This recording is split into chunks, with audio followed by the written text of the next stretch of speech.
Безбедносните мерки се зајакнати во округот Фултон во Џорџија пред евентуалното четврто обвинение против поранешниот председател Доналд Трамп. Се очекува дека окружната обвинителка на округот Фултон, Фани Вилис, ќе го представи нејзиниот случај пред големата порота оваа недела. Таа истражуваше дали Трамп вршал притисок врз државните функционери да го променат резултатот од председателските избори во 2020 година и да планираат да користат лажни електори. Поранешниот председател истрагата за Џорџија ја нарекува лов на вештерки. Највисокиот функционер, Габриел Стерлинг, кој помогна во пребројувањето на председателските избори во 2020 година во државата, може да биде повикан да сведочи во случајот. Тој се појави во емисијата оваа недела на ABC. Три пати ги броевме гласачките ливчиња. Ја изгуби државата и продолжува да вели дека не ја изгубил. И тоа само создаде многу тензија и многу хаос.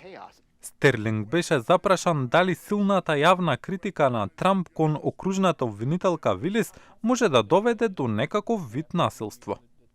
Нема да биде еден куп заговорници заедно. Тоа ќе биде една, веројатно ментално нестабилна личност, која ќе се радикализира во овој процес.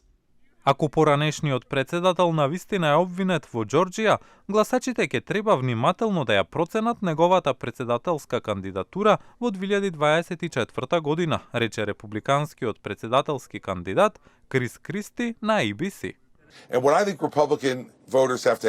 И она што мислам дека републиканските гласачи ќе треба да се запрашаат се две работи.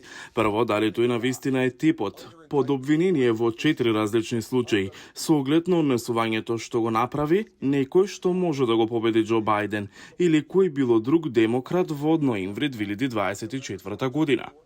Председателот Џо Бајден и самиот е под истрага за наводно лошо постапување со доверливи документи. Минатата недела беше назначен специјален советник за понезависна истрага за синот на председателот Хантер Бајден за неговите странски деловни сделки. Демократскиот представник Џејми Раскин го коментираше случајот на ABC.